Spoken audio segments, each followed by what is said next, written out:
Hello friends, welcome to the video lecture series on the subject water supply and sanitary engineering। और इस subject में आज हम देखने वाले हैं टाइप्स ऑफ वाटर डिमांड।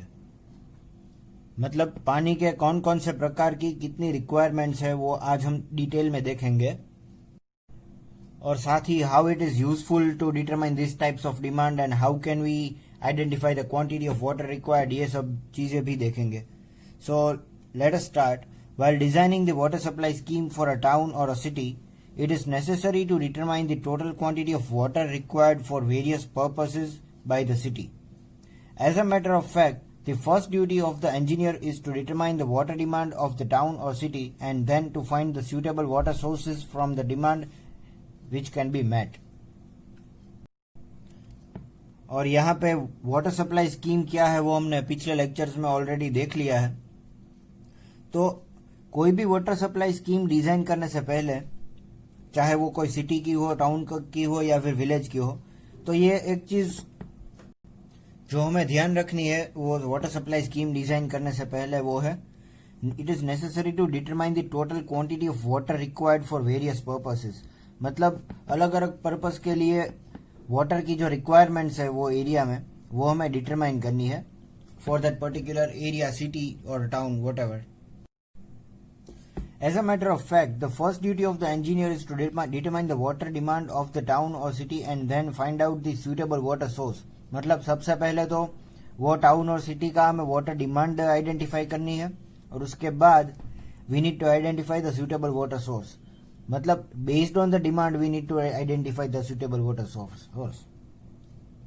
जिस तरह की डिमांड है उसी डिमांड को फुलफिल करता हुआ हमें कोई वाटर सोर्स चाहिए जो इस डिमांड को फुलफिल कर दे। और water sources, types of water sources भी हमने पिछले लेक्चर्स में डिस्कस कर ली है, तो हमें सिर्फ उनमें से कोई भी एक वाटर सोर्स चुनना है जो उस एरिया में सूटेबल हो।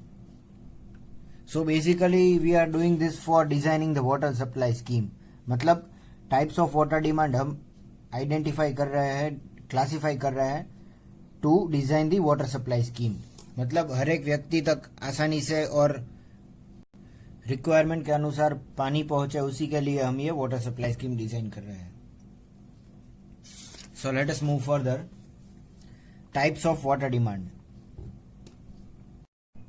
Okay, but before that we are pending with this topic, introductory part इसे कंप्लीट कर लेते हैं। The problem of estimating the quantity of water may be tackled by studying detailed The following two factors। मतलब water की जो quantity है उसको estimate करने के लिए एक प्रॉब्लम सॉल्विंग मेथड है जिसके लिए हमें दो फैक्टर्स चाहिए, rate of demand and population. मतलब ये क्वांटिटी है जो वाटर की रिक्वायर्ड है, वो डिटेल में एस्टिमेट करने के लिए हम दो चीजें देखेंगे, that is rate of demand and population. तो उसमें सबसे पहला पॉइंट रेट ऑफ डिमांड हम डिस्कस करेंगे।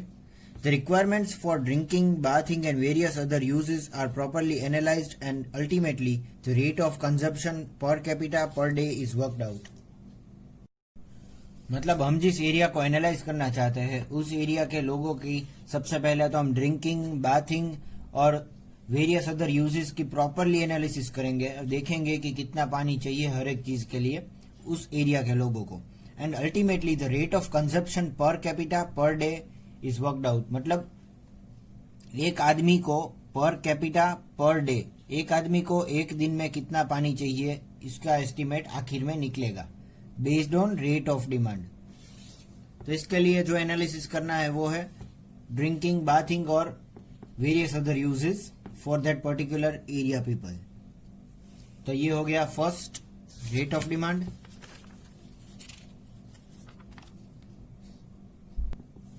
And second is population। The population to be served by the water supply scheme is estimated and estimate of the future population is worked out। This is done with the help of suitable population forecasting method। मतलब कि हम जिस water supply scheme की design करना चाहते हैं वो जितने लोगों को फ्यूचर में पानी सप्लाई करने वाला है उसकी पॉपुलेशन की हमें एक एस्टिमेट करना है। और ये फ्यूचर पॉपुलेशन एस्टिमेट करने के लिए हमारे पास फोरकास्टिंग मेथड्स है जो हम बाद में डिटेल में देखेंगे, बट फिलहाल this is not important. What is important is types of water demand. क्योंकि इस टॉपिक का नाम टाइप्स ऑफ वाटर डिमांड है, तो हम कौन कौन से प्रकार की डिमांड्स है वो डिटेल में देखेंगे. So let us move further. Types of water demand. It is very difficult to precisely access the quantity of water demanded by public since there are many factors affecting water consumption.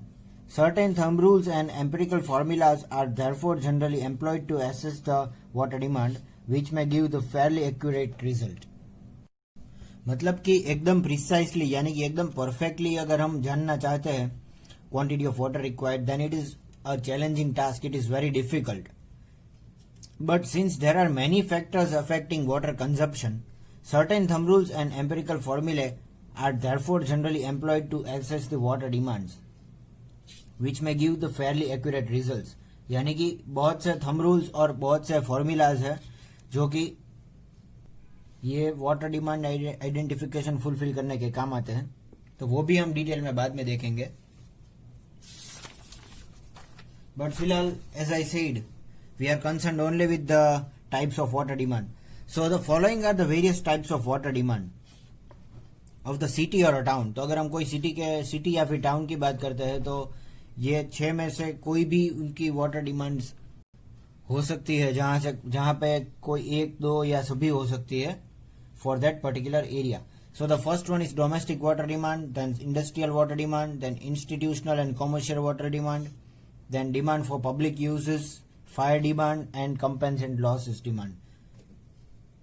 So based on the name you can guess the function of each demand. यानी कि ये नाम पढ़कर ही आप लोग सबसे पहले तो जान चुके होंगे कि ये डिमांड क्या कहना चाहती है, किस प्रकार की डिमांड है, और ये इस डिमांड में वो पानी किन चीजों के लिए इस्तेमाल होने वाला है. पर फिर भी हम इसे डिटेल में देखेंगे ताकि हम वाटर डिमांड एनालिसिस ठीक से कर सकें.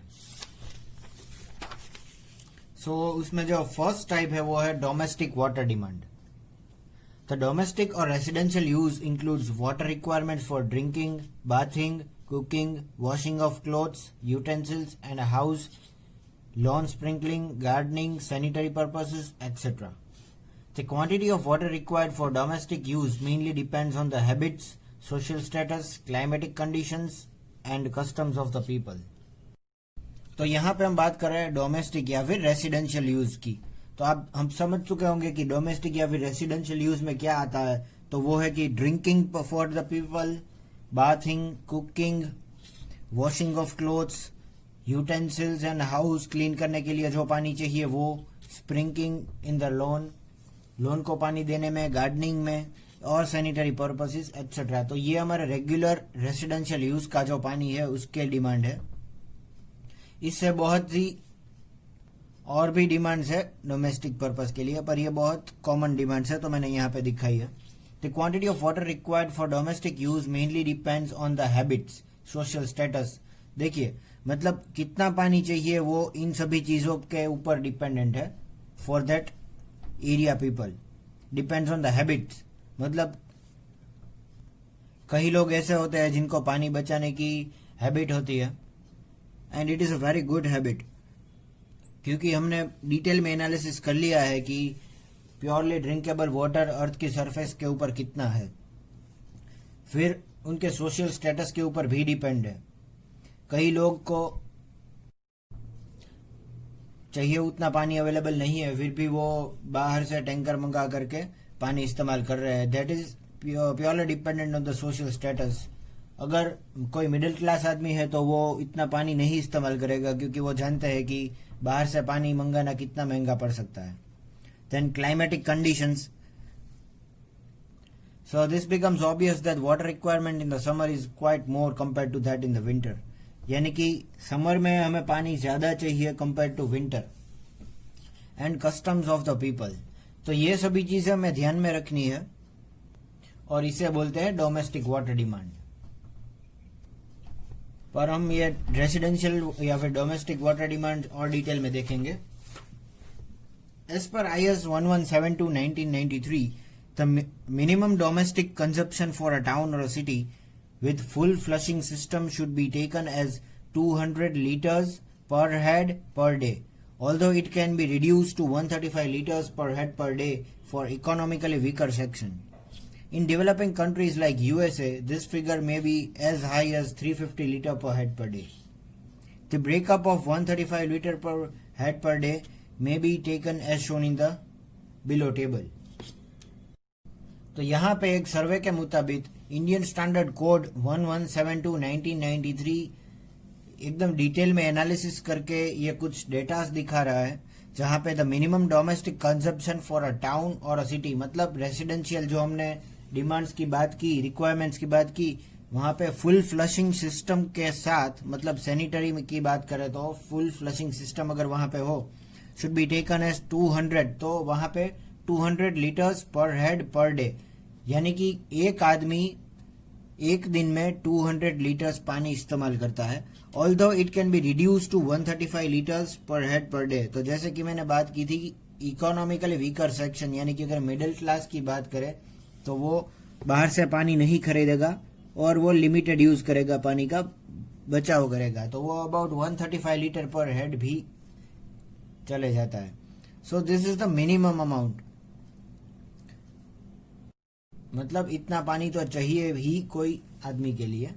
Litres per head per day, यानी कि एक दिन में एक आदमी कितने लीटर पानी इस्तेमाल करता है, litres per head per day. In developing countries like USA this figure may be even high as 350 litre per head per day. मतलब डेवलपिंग कंट्रीज जो कि यूएसए है, वहां पे 350 litres per head per day भी इस्तेमाल किया जा सकता है पानी. हालांकि ये डेवलप्ड ही कंट्री है. So due to the higher economical class they might be using such water. Then if we talk about the breakup for 135 litre per head per day, मतलब मिनिमम रिक्वायरमेंट जो है पानी का, उसकी अगर हम डिस्ट्रीब्यूशन की बात करें, कहाँ पे कितना पानी जा रहा है, तो वो नीचे दिए गए टेबल पे डिटेल में दिया गया है. So here it is, this column shows the use and this column shows the consumption, यानी कि ये कहाँ पे पानी इस्तेमाल हो रहा है और ये कॉलम दिखा रही है कि कहाँ पे कितना पानी इस्तेमाल हो रहा है. Litres per head per day, एक दिन में एक आदमी कितने लीटर पानी इस्तेमाल कर सकता है. So for drinking purpose, see this is for economically weaker section, यानी कि कोई मिडिल क्लास आदमी के लिए है. ड्रिंकिंग पर्पस के लिए वो 5 लीटर पानी इस्तेमाल करेगा. देन कुकिंग के लिए 5 लीटर्स, बाथिंग के लिए about 55 litres. See this figure is not perfect, it may be varying, but this is an average figure. Washing of clothes 20 liters, washing of utensils 10 liters, washing and cleaning of house or residences, that is 10 liters, and flushing of water closets etc., that is 30 liters. तो total हो गया इसका 135 liters. And similarly, if we talk about the economically higher sections, then this figure goes to 200 liters per head per day. यानी कि ये उस तरह से डिस्ट्रीब्यूट किया जाता है.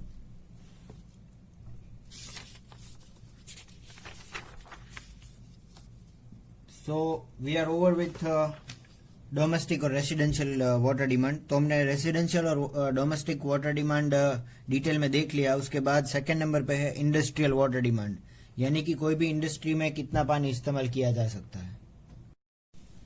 So the industrial water demand represents the water demand of the industries which are either existing or are likely to be started in the future in the city for which water supply is being planned. The quantity of water required depends upon the number and the types of industries present in the city. मतलब industrial water demand क्या represent करता है? Water demand of the industries. कौन सी industries? Which are either existing or are likely to be started in future. यानी कि अगर कोई इंडस्ट्रीज एग्जिस्टिंग है या फिर फ्यूचर में स्टार्ट होने वाली है, तो उसकी जो वाटर डिमांड है वो रिप्रेजेंट करता है industrial water demand. In the city for which water supply is being planned, मतलब ये जो हम कर रहे हैं वो वाटर सप्लाई स्कीम के लिए ही कर रहे हैं. The quantity of water required depends upon the number and the types of industries present in the city. मतलब क्वांटिटी ऑफ वाटर जो चाहिए होती है वो किसके ऊपर डिपेंड है? Number and the types of industries present in the city. मतलब रिक्वायरमेंट ऑफ वाटर चेंज होगी from industry to industry. The ordinary per capita consumption on the amount of industrial needs of a city is generally taken as 50 liters per head per day. मतलब ordinary per capita income यानी कि कोई एक आदमी कितना पानी इस्तेमाल कर सकता है based on the industrial needs of that city, that is generally taken as 50 litre per head per day. यानी कि कोई आदमी इंडस्ट्रियल वाटर रिक्वायरमेंट के बेस के ऊपर 50 लीटर पानी इस्तेमाल कर सकता है एक दिन में. The quantity of water demand for industrial purpose is around 20 to 25% on the total demand of the city. मतलब हम जिस एरिया के लोग की बात कर रहे हैं वो 20 से 25% तक पानी सिर्फ इंडस्ट्रियल डिमांड के ऊपर ही इस्तेमाल कर देता है. And again repeating, this figure is not accurate, it is an approximate figure and it keeps on varying.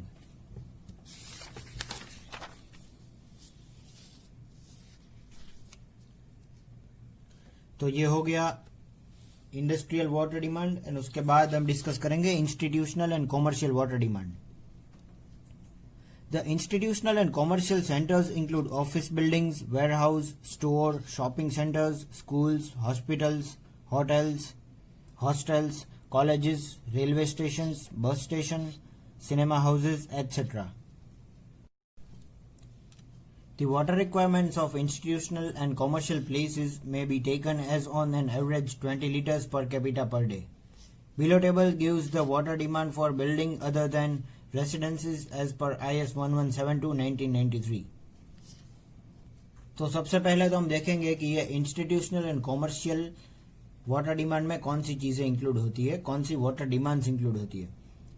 तो it includes office buildings, warehouses, store, shopping centre, schools, hospital, hotels, hostels, colleges, railway station, bus station, cinema houses.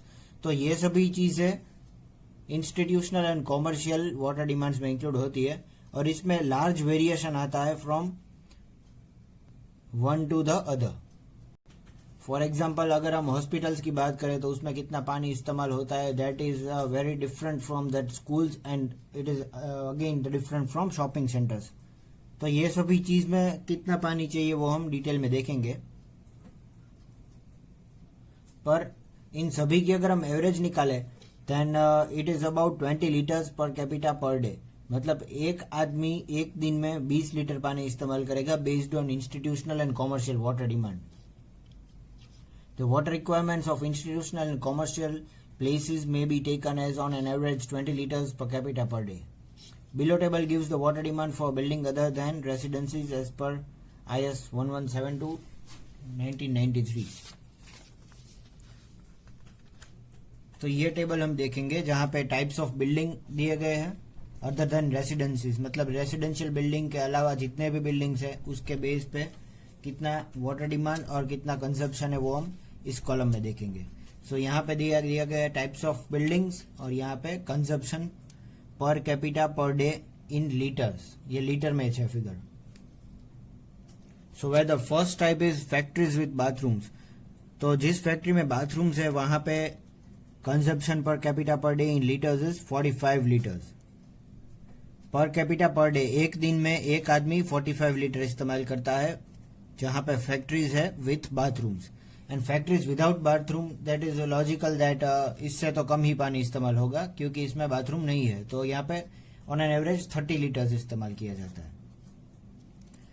Then on the second number we have hospitals including laundry per bed. Per bed यानी कि एक आदमी के लिए including laundry. तो number of beds not exceeding 100. तो ऐसी hospital जहां पे नंबर ऑफ बेड्स 100 से ज्यादा नहीं है वहां पे 350 litres per capita per day इस्तेमाल होता है. And number of bed exceeding 100, तो ये 100 से ज्यादा बेड्स है वहां पे 450 litres per capita per day. एक आदमी यहाँ पे 340 लीटर्स इस्तेमाल करेगा और यहाँ पे 450 इस्तेमाल करेगा on an average. Nurses home and medical quarters. फिर nurses home and medical quarters में about 135 litres per capita per day पानी इस्तेमाल किया जाता है. हॉस्टल्स में अगर हम बात करें तो वहां पे भी 135 litres per capita per day. Office अगर कॉमर्शियल कॉम्प्लेक्स में हो या फिर डायरेक्टली मेन रोड पे है तो on an average 45 litres per head per day इस्तेमाल किया जाता है पानी। फिर रेस्टोरेंट्स की बात करें तो वहां पे पर सीट यानी कि एक आदमी के लिए 70 litres per head per day पानी यहाँ पे काउंट होता है। Then if you talk about hotels then per bed about 180 litres per head per day पानी इस्तेमाल किया जाता है। देन सिनेमा हॉल्स थिएटर्स तो ये सभी चीजें एक आदमी 15 litres per head per day पानी इस्तेमाल करता है। Then on 9 number we have day schools then it is 45 litres per head per day. और अगर बोर्डिंग स्कूल है तो वहां पे 135 litre per head per day पानी इस्तेमाल किया जाता है। देन गार्डन स्पोर्ट्स ग्राउंड यहाँ पे 3.5 पर स्क्वायर मीटर। अगर ये पानी गार्डन में या फिर स्पोर्ट्स ग्राउंड को मेंटेन करने के लिए इस्तेमाल किए जाने वाला है तो इसका डिवीजन पर हेड नहीं होता, इसका डिवीजन होता है पर स्क्वायर मीटर। मतलब 1 मीटर स्क्वायर में 3.5 लीटर पानी इस्तेमाल किया जाता है, ऐसा रिसेंट सर्वे बता रहा है।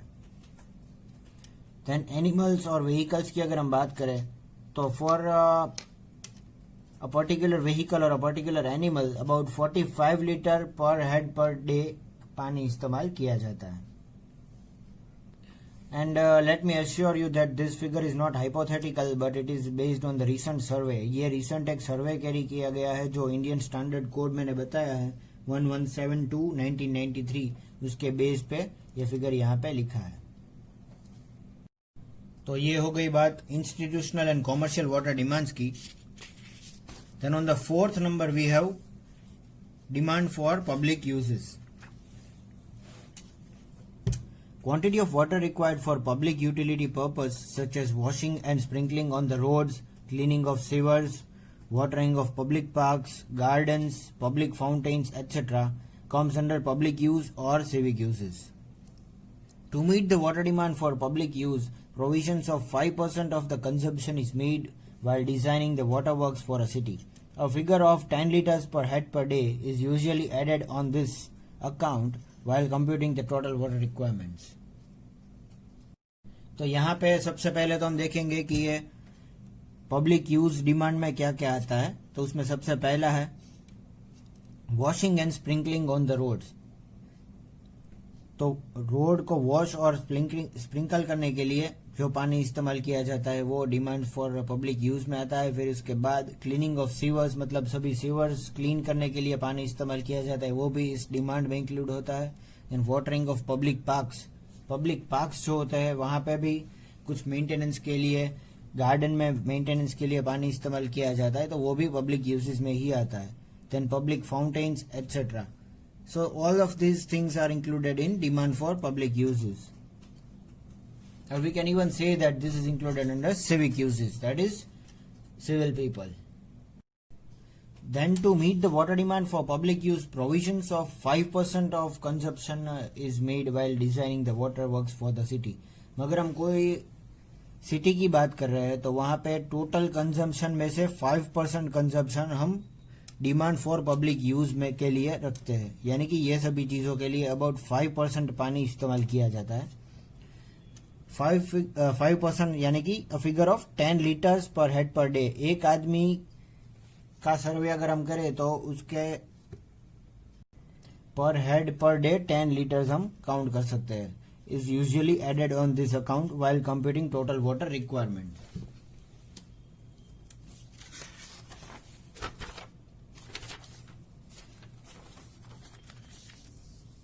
तो ये हम और डिटेल में देखेंगे public demands. The requirements of water for public purpose shall be taken as given in the table. तो इसका भी हम डिस्ट्रीब्यूशन देखेंगे। ये कॉलम है पर्पस की और ये कॉलम है उसका कंजम्पशन यानी कि वाटर रिक्वायरमेंट्स की। तो अगर हम पब्लिक पार्क्स की बात करें तो वहां पे 1.4 लीटर्स पर metre square per day.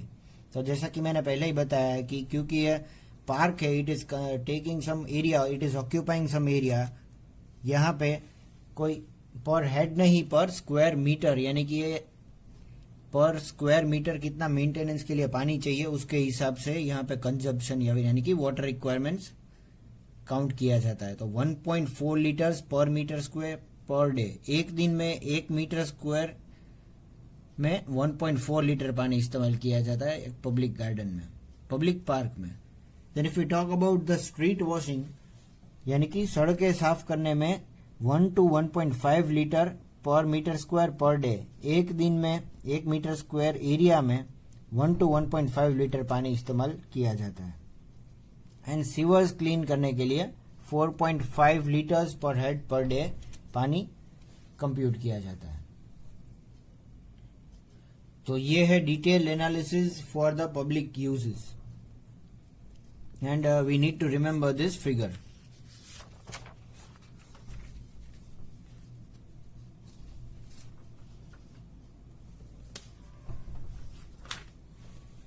Then fifth type of the demand, that is last type of demand, that is fire demand. Fire generally breaks in the thickly populated localities and the industrial area and cause serious damage of properties, and sometimes lives of the people are even lost. Provision should be therefore be made in modern public water supply scheme for fighting fires. The quantity of water required for extinguishing fire should be easily available and kept always stored in storage reservoirs. Fire hydrants are usually fitted in water mains at about 100 to 150 meter apart, and firefighting pumps are immediately connected into them by firefighters when required. मतलब कोई भी thickly populated area यानी कि highly densed area, कोई भी ज्यादा populated area है तो वहां पे आग लगने की संभावना ज्यादा रहती है. That is known as fire demand. मतलब यहाँ पे जो पानी इस्तेमाल किया जाने वाला है आग बुझाने के लिए to extinguish the fire, that is fire demand. This में cause serious damage to property, मतलब ये प्रॉपर्टीज को डैमेज कर सकता है और इवन द लाइव्स में भी lost. Provision should therefore be made in the modern public water supply scheme for fighting the Fyers. मतलब ये वाटर सप्लाई स्कीम डिजाइन करते वक्त हमें ये फायर फाइटिंग के लिए भी कुछ परसेंटेज ऑफ वाटर ध्यान में रखना है. The quantity of water required for extinguishing fire should be easily available and kept always stored in the reservoir. मतलब ये जो वाटर डिमांड है फायर एक्सटिंग्विशिंग के लिए, वो एक अलग से उसके लिए स्टोरेज रिजर्वोयर बनाना है, और जहां पे वो सिर्फ फायर एक्सटिंग्विश के लिए ही पानी स्टोर किया जाने वाला है और किसी वर्क के लिए हम इस्तेमाल नहीं करने वाले. Fire hydrants are usually fitted in the water mains at about 100 to 150 meter apart, and firefighting pumps are immediately connected into them by firefighters when they required. मतलब at every 100 to 150 meter इतनी जगह छोड़ के एक fire hydrant हमेशा आना चाहिए, and fire fighting pumps are immediately connected. मतलब पंप्स जो है फायर फाइटिंग जो प्रेशर देते हैं, with the help of this fire hydrant we can extinguish the fire. वो कनेक्ट होता है and then by fire fighters when required. So this is used to extinguish the fire in this way. The minimum water pressure available at the fire hydrant should be of the order of 1 to 1.5 kg per centimeter square and should be maintained even after 4 to 5 hours of constant use of the fire hydrant. मतलब यहाँ पे एक criteria दिया गया है जहाँ पे water pressure कितना अवेलेबल होना चाहिए फॉर एवरी फायर हाइड्रेंट. ये हर एक फायर हाइड्रेंट के लिए कितना पानी का प्रेशर होना चाहिए, वो है 1 to 1.5 kg पर सेंटीमीटर स्क्वायर. तो ये यूनिट है वो वाटर प्रेशर के लिए. And it should be maintained even after 4 to 5 hours. तो ये कंटिन्यू अगर हम फायर हाइड्रेंट चालू रखें आग बुझाने के लिए तो 4 से 5 घंटे चालू रहने के बाद भी इसका प्रेशर कम नहीं होना चाहिए. उस तरह से हमें इसकी डिजाइन करनी है. But we are not concern with this. What we are concern is types of water demand, and यहाँ पे हम बात कर रहे हैं वो है फायर फाइटिंग डिमांड. तो यहाँ पे वाटर सप्लाई स्कीम डिजाइन करने के लिए पानी चाहिए, उसके लिए कितना वाटर डिमांड है वो हमने डिटेल में देखा. So friends, this is all for today and thank you for watching.